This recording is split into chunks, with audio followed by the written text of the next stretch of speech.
Naramdaman mo na ba na parang mas mabilis lumipas ang bawat araw ngayon? Na parang ang bilis na lang nating mapagod, sumakit ang katawan, o di kaya'y bumagal ang ating isip. Kung minsan, naiisip natin na bahagi na lang talaga ito ng pagtanda. Ang pakiramdam na unti-unting nawawala ang dating sigla, ang dating lakas, at maging ang kinang sa ating balat. Nakakalungkot isipin na minsan, kahit gustuhin nating gawin ang mga bagay na nagpapasaya sa atin, parang hinahatak tayo pababa ng mga nararamdaman nating sakit o pagod. Yung dating kayang-kaya nating gawin, ngayon ay pinag-iisipan na natin ng husto o di kay tuluyan ng isinasantabi. Marami sa atin ang nakakaramdam ng ganitong hirap. Yung tipong bumabangon ka pa lang sa umaga pero pakiramdam mo ay parang galing ka sa isang matinding laban. May mga araw na parang nawawala ang gana sa lahat ng bagay dahil sa mga pananakit ng kasukasuan o dahil sa pagiging makakalimutin. Pero paano kung sabihin ko sa inyo na hindi pala ito dapat na maging normal na bahagi ng ating pagtanda? Paano kung meron palang simpleng paraan na natuklasan ng mga doktor na makakatulong para maibalik ang dating sigla, ang dating pakiramdam na parang nabawasan ng 20 taon ang ating edad? Isipin nyo, hindi ito tungkol sa mamahaling gamot o komplikadong operasyon. Ito ay tungkol sa isang bagay na madali lang nating makikita at magagamit. Sa video na ito, tatalakayin natin ang 5 uri ng langis na ayon sa mga eksperto ay may kakayahang bumuhay muli sa ating katawan at isip na nagbibigay ng pakiramdam na tila nagpabata sa atin. Pag-uusapan natin kung paano ang bawat isa sa mga langis na ito ay makakatulong sa iba't ibang aspeto ng ating kalusugan, mula sa pagpapalakas ng ating puso, pagpapatalas ng ating isip, hanggang sa pagpapabuti ng ating balat at pagtulog. Mga simpleng pamamaraan na makakatulong para labanan ang mga sintomas ng pagtanda at muling maramdaman ang sigla ng kabataan. Kaya manood kayo hanggang dulo dahil mayroon akong ibubunyag na siguradong ikagugulat ninyo at magbibigay ng bagong pag-asa. Ngayon, simulan na natin ang ating paglalakbay sa mundo ng mga langis na may kakayahang magpabalik ng ating kabataan. Ang una sa listahan na marahil ay pamilyar na sa marami sa atin ay ang olive oil o langis ng oliba. Hindi lamang ito basta sangkap sa pagluluto. Ito ay isang gintong likido na puno ng benepisyo sa kalusugan, lalo na para sa ating puso at sa pangkalahatang talusugan ng ating katawan habang tayo ay nagkakaedad. Maraming pag-aaral ang ipapatunay na ang regular na paggamit ng extra virgin olive oil ay nakakatulong sa pagpapababa ng masamang kolesterol at pagpapataas ng magandang kolesterol, na isang malaking tulong para maiwasan ang sakit sa puso at stroke na parehong karaniwang problema habang tayo ay tumatanda. Isipin nyo, ang puso natin ay nagtatrabaho ng walang tigil mula sa ating pagsilang. Habang tumatanda tayo, mas kailangan nito ng suporta. Ang olive oil ay parang isang maintenance screw para sa ating puso. Pinapanatiling malinis at malakas ang mga ugat. Pero hindi lang sa puso natatapos ang benepisyo ng olive oil. Ito rin ay mayaman sa antioxidants tulad ng vitamin E at polyphenols na lumalaban sa mga free radicals sa ating katawan. Ang mga free radicals na ito ang sanhi ng pagkasira ng mga selula at ng pagtanda ng ating balat at mga organs. Kaya naman, kapag regular tayong gumagamit ng olive oil para nating pinoprotektahan ang ating mga selula mula sa pagtanda, hindi lang sa loob ng katawan, kundi pati na rin sa labas, ang balat natin ay sumasalamin sa ating kalusugan. Kapag malusog ang ating loob, makikita ito sa ating balat. Ang olive oil ay nakakatulong din para maging mas hydrated at supple ang balat na nakakabawas sa paglitaw ng mga wrinkles at fine lines. Nagbibigay ng mas bata at sariwang anyo. Naalala ko pa nga ang lola ko, mahilig siyang maglagay ng kaunting olive oil sa kanyang balat bago matulog. Sabi niya, ito raw ang sikreto niya sa pagkakaroon ng kutis na parang porselana kahit na matanda na siya. Simple lang, pero napakabisang paraan. Paano natin ito isasama sa ating pang-araw-araw na pamumuhay? Napakadali lang. Pwede nating gamitin ang extra virgin olive oil bilang dressing sa ating mga salad. Sa halip na gumamit ng mamantikang dressing, i-drizzle lang ng kaunting olive oil sa ating gulay at haluan ng lemon juice o suka para sa masarap at masustansyang salad. Pwede rin itong gamitin sa pagluluto ng gulay o isda sa halip na ibang uri ng mantika na mas mataas sa saturated fat. Kung mahilig kayo magprito, subukan niyo ang pagprito sa olive oil sa mas mababang temperature. At kung talagang gusto niyo samantalahin ang benepisyo nito, isang kutsara ng extra virgin olive oil tuwing umaga ay sapat na para magsimula. Ito ay parang araw-araw na tonic para sa inyong puso at pangkalahatang kalusugan. Isipin niyo, ang simpleng pagbabago lang sa inyong mantika ay maaring magdulot ng napakalaking epekto sa inyong kalusugan at pakiramdam ng kabataan. Hindi ba't nakakamangha na ang isang bagay na halos araw-araw nating ginagamit sa kusina ay may ganito palang kapangyarihan? Sumunod naman at marahil ay mas kilala pa sa ating mga Pilipino ay ang virgin coconut oil o langis ng niyog. Ang langis ng niyog ay parang sagot sa lahat ng problema, di ba? Sa Pilipinas, kilala ito sa iba't ibang gamit mula sa pagluluto, pagpapaganda hanggang sa pagpapagaling ng sakit. Pero ano ba talaga ang totoo tungkol sa langis ng niyog pagdating sa pagpapabata? Ang virgin coconut oil ay mayaman sa medium-chain triglycerides o MCTs. Hindi tulad ng ibang uri ng fats, ang MCTs ay direktang dinadala sa atay at agad na ginagamit bilang enerhiya. Ito ang dahilan kung bakit maraming nakakaramdam ng dagdag na sigla at alertness kapag umiinom ng VCO. Habang tayo ay tumatanda, ang ating metabolismo ay bumabagal at mas madali tayo makaramdam ng pagod. Ang MCT sa VCO ay makakatulong para mapabilis ang ating metabolismo at magbigay ng patuloy na supply ng enerhiya na nagpaparamdam sa atin na parang mas bata at mas aktibo.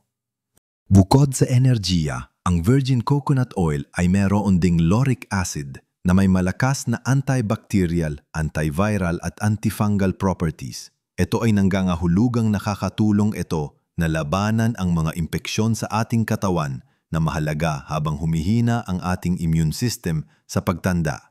Isipin nyo, mas marami tayong sakit na nakukuha habang tayo ay nagkakaedad, kaya ang pagpapalakas ng ating depensa ay napakahalaga. Ang VCO ay parang isang natural na panangga laban sa mga mikrobyo na maaring magpahina sa atin. At hindi lang yan, ang VCO ay napakabisa rin para sa balat at buhok. Maraming Pilipino, lalo na ang ating mga lola, ang gumagamit nito bilang natural na moisturizer. Ito ay nakakatulong na panatilihing hydrated ang balat, bawasan ng pagkatuyo at magbigay ng natural na kintab. Para sa buhok naman, nakakatulong itong palakasin ang hibla ng buhok, bawasan ng paglagas at gawing mas makintab at malusog ang ating buhok na parehong nagpapabata sa ating hitsura.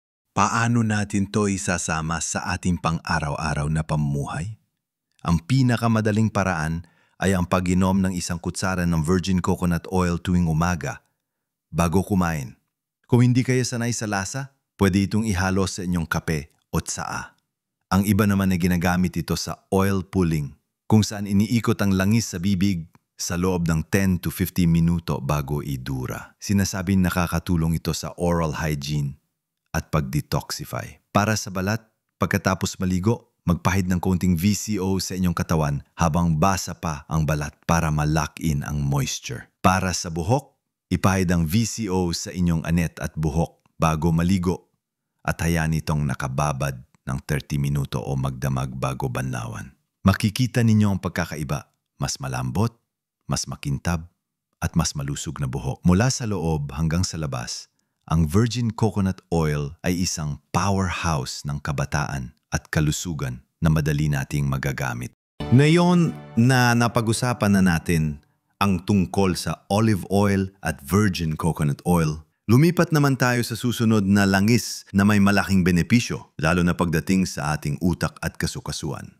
Ito ay ang fish oil o mas kilala sa atin bilang omega-3 fatty acids. Hindi ito literal na langis na panluto, kundi ang langis na nakukuha mula sa matatabang isda at karaniwan itong iniinom bilang supplement. Alam nyo ba na habang tayo tumatanda, isa sa pinakamalaking pagbabago ay ang pagbagal ng ating pag-iisip at minsan ay pagkalimot? Yung tipong hahanapin mo ang salamin mo na nasa ulo mo lang pala o di kaya'y makakalimutan mo kung bakit ka pumasok sa isang kwarto? Normal itong nangyayari sa pagtanda pero may paraan para mapanatili nating matalas ang ating isip at memorya. At isa sa mga pinakamabisang paraan ay ang omega-3.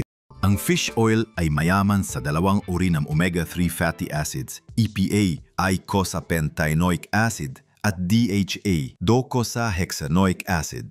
Ang DHA partikular ay isang pangunahing bahagi ng ating utak at retina. Kung wala itong sapat na DHA, maaari maapektuhan ang ating cognitive functions. Kaya naman, ang regular na pag-inom ng fish oil ay nakakatulong na mapanatili ang kalusugan ng ating utak, mapatalas ang memorya at mapabuti ang ating kakayahang matuto. Ito ay parang nourishment para sa ating utak, pinapanatili itong bata at aktibo. Bukod sa utak, ang fish oil ay kilala rin sa pagiging isang malakas na anti-inflammatory. Marami sa ating mga kaedad ang dumaranas ng pananakit ng kasu-kasuan, arthritis o pamamaga na nagpapahirap sa paggalaw. Ang omega-3 ay nakakatulong na bawasan ang pamamaga sa buong katawan na nagdudulot ng ginhawa sa mga sumasakit na kasu-kasuan at nagpapabuti sa ating flexibility at mobility. Isipin niyo, ang paggising sa umaga ng walang pananakit ay parang regalo at ang fish oil ay maaring makatulong dyan. Paano natin ito isasama sa ating pang-araw-araw na buhay? Ang pinakamabisang paraan para makakuha ng omega-3 ay sa pamamagitan ng pagkain ng matatabang isda tulad ng sardinas, mackerel o tuna at kung kaya, salmon. Subukan ninyong kumain ng ganitong uri ng isda ng 2 hanggang 3 beses sa isang linggo. Maaari niyo itong ihawin, iprito o ilagay sa inyong paboritong ginataang isda. Kung hindi naman kayo mahilig sa isda o kung sa tingin nyo ay hindi sapat ang inyong nakukuha sa pagkain, ang fish oil supplement ay isang magandang alternatibo. Siguraduhin lang na piliin ang mataas na kalidad na supplement na natest na para sa purity at potency. Konsultahin din ang inyong doktor para malaman ang tamang dosage para sa inyo. Sa pamamagitan ng pagdaragdag ng fish oil sa inyong dieta, hindi lamang ninyo pinoprotektahan ang inyong utak at kasukasuan, kundi binibigyan din ninyo ang sarili ng kakayahang manatiling aktibo at matalas ang isip sa loob ng mahabang panahon. Ito ay isa sa mga sikreto ng mga taong malusog at masigla sa kanilang pagtanda. Ngayon, dumako naman tayo sa ika-4 na langis na hindi ganong karaniwan sa ating kusina, ngunit may napakalaking benepisyo para sa ating balat at pangkalahatang kagandahan. Ito ay ang argan oil. Marahil ay narinig nyo na ito sa mga beauty product at may magandang dahilan kung bakit. Ang argan oil ay nagmumula sa argan tree sa Morocco at tinatawag itong liquid gold dahil sa napakaraming benepisyo nito, lalo na sa paglaban sa mga tanda ng pagtanda. Habang tayo ay tumatanda, nawawala ng elasticity ang ating balat at mas nagiging tuyo, nagiging sanhi ng mga wrinkles at age spots. Ang argan oil ay mayaman sa vitamin E, antioxidants at essential fatty acids na lahat ay mahalaga para sa malusog at bata tingnan na balat. Ang vitamin E ay isang makapangyarihang antioxidant na nakakatulong na labanan ng free radical damage na siyang pangunahing sanhi ng premature aging. Bukod sa vitamin E, ang argan oil ay mayaman din sa linoleic acid at oleic acid na parehong mahusay sa pagpapanatili ng moisture sa balat. Ibig sabihin nakakatulong itong panatilihing hydrated ang balat na nagpapababa sa paglitaw ng mga fine lines at wrinkles. Kapag hydrated ang balat, mas nagiging plump at supple ito na nagbibigay ng mas bata at sariwang anyo. Ito rin ay may anti-inflammatory properties na nakakatulong sa mga skin conditions tulad ng eczema at psoriasis at nakakabawas ng pamumula at iritasyon. Para naman sa buhok, ang argan oil ay isang tunay na himala. Nakakatulong itong magbigay ng kintab, magpakinis ng frizzy hair at maprotektahan ang buhok mula sa init at pagkasira. Marami nagsasabi na nakakatulong din ito sa pagpapalago ng buhok at pagbawas sa paglagas, na karaniwang problema habang tayo ay nagkakaedad. Ang pagkakaroon ng malusog at makintab na buhok ay nakakadagdag ng kumpiyansa at nagpaparamdam na mas bata tayo. Paano natin ito gagamitin? Para sa balat, pagkatapos maligo at habang bahagyan basa pa ang balat, kumuha lang ng ilang patak ng pure argan oil at dahan-dahang ipahid sa muka at leeg.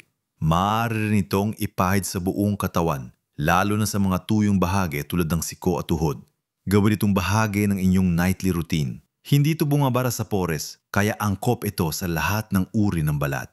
Para sa buhok, maglagay ng ilang patak sa palad at ipahid sa dulo ng buhok pagkatapos maligo, lalo na kung meron kayong dry o frizzy hair. Maaari rin itong gamitin bilang overnight hair mask para sa mas malalim na conditioning. Ang argan oil ay isang epektibong paraan para matulungan ang ating balat at buhok na makahabol sa ating pakiramdam ng kabataan. Ito ay isang investment sa inyong kagandahan at kumpiyansa na makikita sa inyong sariwang anyo. Sa wakas, dumating na tayo sa ikalima at huling langis sa ating listahan na may malaking pangako sa pagpapabuti ng ating pangkalahatang kalusugan, lalo na sa digestion at sa pagpapababa ng stress.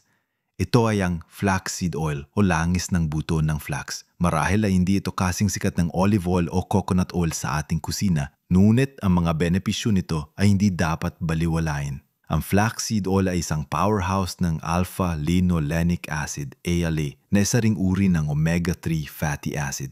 Kahit na hindi ito kasing potent ng EPA at DHA na matatagpuan sa fish oil, ang ALA mahalaga pa rin dahil ito ay isang precursor sa iba pang omega-3s at may sarili rin itong benepisyo.